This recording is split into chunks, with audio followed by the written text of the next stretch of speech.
Hello everyone, this is Shreya and you are watching Legal Thesis. Welcome to the lecture series of Jurisprudence. आज हम बात करने वाले हैं फिलोसफिकल स्कूल के बारे में। फिलोसफिकल स्कूल जो है ये नेचुरल लॉ स्कूल से ही निकल के आया है, लेकिन इन दोनों स्कूल के बीच का जो मेजर डिफरेंस है वो ये है कि नेचुरल लॉ स्कूल लॉ के तीन सोर्सेज को रिकॉग्नाइज करता है। पहला गॉड, दूसरा नेचर और तीसरा ह्यूमन रीजनिंग। लेकिन जो फिलोसफिकल स्कूल है ये सिर्फ दो ही सोर्सेज को रिकॉग्नाइज करता है। पहला नेचर यानी कि मोरल और एथिकल प्रिंसिपल, और दूसरा ह्यूमन रीजनिंग। तो फिलोसफिकल स्कूल जब हम पढ़ेंगे तो आप दिमाग में अपने रखना कि ये दो चीजों पे फोकस करता है।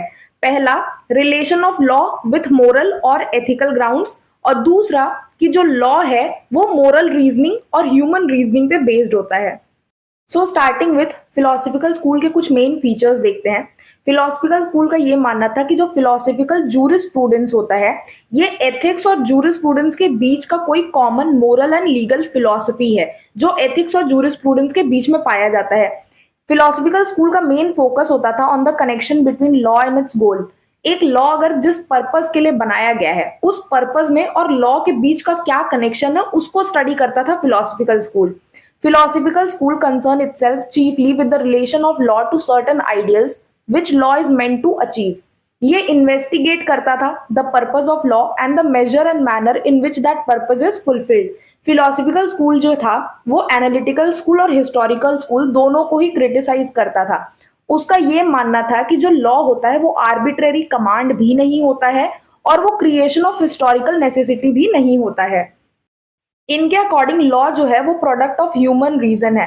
ये मानते थे कि ह्यूमन रीजन की वजह से ही लॉ जो है वो डेवलप होता है और उस लॉ का काम ये होता है कि इंसान के अंदर मोरालिटी और एथिकल प्रिंसिपल को मेंटेन करके वो रखे। फिलोसफिकल स्कूल जो था वो इंटरेस्टेड था primarily in the development of idea of justice. इनका ये मानना था कि हर किसी को जस्टिस मिलना चाहिए और फिलोसफिकल स्कूल मेनली जस्टिस के आइडिया पे ही बात करता था। इसमें पहले हैं ह्यूगो ग्रोशियस, इनको फादर ऑफ फिलोसफिकल स्कूल कहा जाता है। इन्होंने इम्फोसाइज किया था the importance of moral in describing righteous conduct in the society. Society में किसका एक्ट सही है किसका एक्ट गलत है इस चीज को डिस्क्राइब या डिटरमाइन करने के लिए इन्होंने कहा था कि मोरल्स जो है वो सबसे बड़ा रोल प्ले करते हैं। अकॉर्डिंग टू ग्रोशियस रीजन और जो मोरल्स हैं ये सबसे इंपॉर्टेंट पार्ट होते हैं लॉ के। इनके अकॉर्डिंग जो रीजन है वो सबसे सिग्निफिकेंस पार्ट है और लॉ जो है वो मोरल्स पे बेस्ड होना चाहिए। अकॉर्डिंग टू ग्रोशियस जब लोग ये अग्रीमेंट करते हैं कि हाँ हम ये सर्टेन रूल फॉलो करेंगे तो ये माना जाता है कि ये जो रूल फॉलो करने के लिए लोगों ने अपनी हामी दी है इसका मतलब ये है कि ये जो लॉ बना है ये लॉ किसी अच्छे पर्पस के लिए ही बना है, तभी लोग हाँ किए हैं उस लॉ को फॉलो करने के लिए। Grotius believed that natural law is based on the social nature of human and that it provide the basic right and obligation to all people. इनका ये मानना था कि जो नेचुरल लॉ होता है वो किस चीज पे बेस्ड होता है, सोशल नेचर ऑफ ह्यूमन पे, और जो नेचुरल लॉ होता है वो प्रोवाइड करता है बेसिक राइट एंड ऑब्लिगेशन हर एक इंसान को। इस book the law of war and peace Grotius ने ये कहा था कि जो नेचुरल लॉ है वो ह्यूमन सोशल नेचर से ही आता है। फर्दर ग्रोशियस ने यह भी कहा था कि जो नेचुरल जस्टिस होता है वो ऐसा जस्टिस है जो कि ट्रुथ पे बेस्ड होता है। नेक्स्ट जूरिस्ट है इमैनुअल कांत। इन्होंने डिफरेंशिएट किया बिटवीन एथिक्स एंड लॉ। इनका ये मानना था कि जो एथिक होता है वो स्पॉन्टेनियस एक्ट होता है इंडिविजुअल का, वेयर एज जो लॉ है ये इंडिविजुअल को कंपेल किया जाता है परफॉर्म करने के लिए बाय द सोसाइटी और द स्टेट। एथिक्स और लॉ के बीच का डिफरेंस इन्होंने ये बताया कि जो लॉ होता है वो इनर लाइफ से डील करता है, लोगों के अंदर की लाइफ जो पर्सनल लाइफ है उससे रिलेटेड होता है, वेयर एज जो लॉ है वो रेगुलेट करता है एक्सटर्नल कंडक्ट ऑफ इंडिविजुअल कि वो सोसाइटी में किस तरीके से है या दूसरे इंसान के साथ किस तरीके से रह रहे हैं उसको डील करता है law. Kant also stress that legislation is only effective if it represent the United will of the people. इन्होंने भी जनरल विल वाली थ्योरी को एक्सेप्ट किया और कहा कि जो लेजिस्लेशन होगा वो तभी इफेक्टिव होगा जब वो सबके द्वारा एक्सेप्ट किया जाएगा या फिर उसे यूनाइटेड विल द्वारा रिप्रेजेंट किया जाएगा। He emphasise the role of state in the safeguarding and protecting the law. इनके अकॉर्डिंग जो स्टेट था उसका काम था कि लोगों के राइट्स को उनके लॉज को प्रोटेक्ट किया जाए, सेफगार्ड किया जाए। इनके बाद नेक्स्ट जूरिस्ट है Fichte. I don't know how his name is pronounced, correct me if I am wrong. इनकी जो लीगल फिलॉसफी थी वो बेस्ड थी on the idea that human beings are self conscious and they have their free will. हर एक इंसान जो है वो सेल्फ कॉन्शियसनेस उसके अंदर है, उसको पता है क्या सही है क्या गलत है और उसके पास ये राइट है कि वो अपनी फ्री विल डिसाइड कर सकता है। On the relation of law and morality, Fichte का ये मानना था कि आपकी ड्यूटी है कि आप दूसरों की लिबर्टी को रिस्पेक्ट करो, लेकिन आप ऐसा तभी करोगे जब आपको रेसिप्रोसिटी मिलेगी। अगर सामने वाला इंसान आपकी लिबर्टी को रिस्पेक्ट कर रहा है तभी आप बाउंड हो बाय द लॉ कि आप उसकी भी लिबर्टी को रिस्पेक्ट करो। ये रिलेशन है बिटवीन लॉ एंड मोरालिटी। अगर सामने वाला आपकी लिबर्टी को रिस्पेक्ट नहीं कर रहा है तो लॉ आपको बाउंड नहीं कर सकता है to respect that person's liberty. According to Fisher, certain elementary rights of the individual must be protected by the state. Law must realize justice and the state must be red stat. Red stat का मतलब है rule of law. इनका ये मानना था कि state में law का रूल होना चाहिए, लॉ के अधीन सभी लोग होने चाहिए, लॉ के नीचे सब लोग आने चाहिए, चाहे वो कितना भी पावरफुल या सॉवरेन अथॉरिटी क्यों ना हो। लॉ जो होना चाहिए वो सबसे सुप्रीम होना चाहिए और जस्टिस जो है ये हर किसी को मिलनी चाहिए। इन्होंने अपनी थ्योरी में सोशल कॉन्ट्रैक्ट को दो पार्ट्स में डिवाइड कर दिया। पहला प्रॉपर्टी कॉन्ट्रैक्ट और दूसरा प्रोटेक्शन कॉन्ट्रैक्ट। इन दोनों को समझना। प्रोटेक्शन कॉन्ट्रैक्ट में इन्होंने ये कहा कि जो स्टेट है उसका ये ड्यूटी है कि वो लोगों के राइट को प्रोटेक्ट करे, और इन्होंने इसमें दो राइट को इंक्लूड किया। पहला था राइट टू लाइफ और दूसरा था राइट टू वर्क। इन दोनों राइट को प्रोटेक्ट करना है स्टेट को।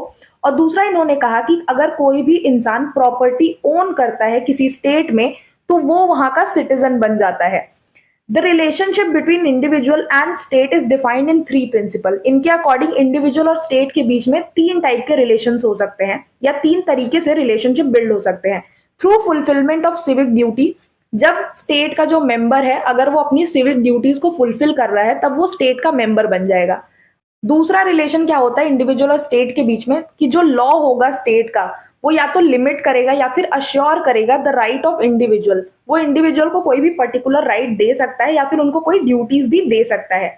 Outside this sphere of civic duties, individual जो है वो अगर सिविक ड्यूटी के स्फेयर से बाहर है तो वो फ्री है, वो कुछ भी कर सकता है और वो जो भी करेगा उसके लिए सिर्फ वही रिस्पॉन्सिबल होगा, स्टेट रिस्पॉन्सिबल नहीं होगा। इसके बाद लास्ट जूरिस्ट है हीगल। हीगल का ये मानना था कि जो लॉ होता है एक स्टेट के अंदर वो over the period of time evolve करता है, धीरे धीरे डेवलप होता है, चेंज होता है, और जो लीगल सिस्टम होता है उसका मेन काम ये होना चाहिए कि लोगों को फ्रीडम प्रोवाइड कर सके। इन्होंने मैरिज पे भी टिप्पणी की। इनके अकॉर्डिंग मैरिज जो है वो रीजन पे बेस्ड होनी चाहिए and not being in love. इन्होंने ये कहा कि जो लव है वो एसेंशियल साइड नहीं होना चाहिए मैरिज का, बल्कि रीजनिंग होनी चाहिए। और फर्दर इन्होंने ये भी कहा कि जो मैरिज है उसको डिसॉल्व नहीं कर सकते हैं, it can not be dissolve like a contract. According to Hegel जो कॉन्स्टिट्यूशन होता है स्टेट का वो इम्बॉडी करता है इंडिविजुअल फ्रीडम एंड इंटरेस्ट। इनके अकॉर्डिंग जो स्टेट का कॉन्स्टिट्यूशन होता है वो लोगों को लिबर्टी प्रोवाइड करता है, राइट्स प्रोवाइड करता है, और उनके जो भी पर्सनल इंटरेस्ट होते हैं, जो भी प्रॉपर्टी में इंटरेस्ट होते हैं, उन सभी चीजों को स्टेट जो है वो प्रोटेक्ट करता है, उनको और डेवलप होने का मौका देता है। हीगल ने doctrine of separation of power को क्रिटिसाइज किया था। इनका ये मानना था कि अगर doctrine of separation of power होगा और लोग एक दूसरे की पावर को चेक करेंगे बार बार तो इससे जो स्टेट है वो डिसॉल्व हो जाएगा। इन्होंने डेमोक्रेसी और यूनिवर्सल फ्रेंचाइजी की कंसेप्ट को भी रिजेक्ट किया। इनका ये मानना था कि स्टेट में जो मोनार्की है, हेरिडेटरी मोनार्की जो है, ये बहुत ही जरूरी है, कंपल्सरी है एक स्टेट के अंदर। And the state is not embodiment of the common will, the will of the majority, but the rational will. इसका मतलब क्या है कि स्टेट जो है वो कॉमन विल को फॉलो नहीं करेगी। अगर बहुत सारे लोग, मेजॉरिटी पीपल जो है वो अगर कोई एक विल फॉर्म करते हैं, एक इंटरेस्ट फॉर्म करते हैं, तो स्टेट उस विल को नहीं मानेगी, बल्कि स्टेट जो है वो रैशनल विल को फॉलो करेगी।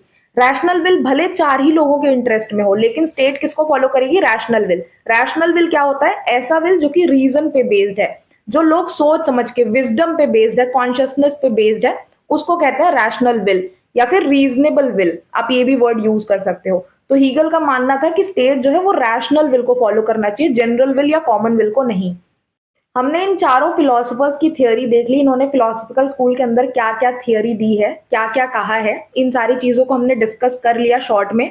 आई होप आपको फिलोसफिकल स्कूल समझ में आया होगा। फिलोसफिकल स्कूल से मेनली आप दिमाग में तीन चीजें याद रखना कि ये जो स्कूल है वो ओवरऑल रिवॉल्व करता है around reasoning, justice and ethics. इन तीनों चीजों पे ये बेस्ड है। होप आपको ये टॉपिक क्लियर हो गया होगा। If you have any doubt let me know in the comment box. Thank you for watching, keep studying.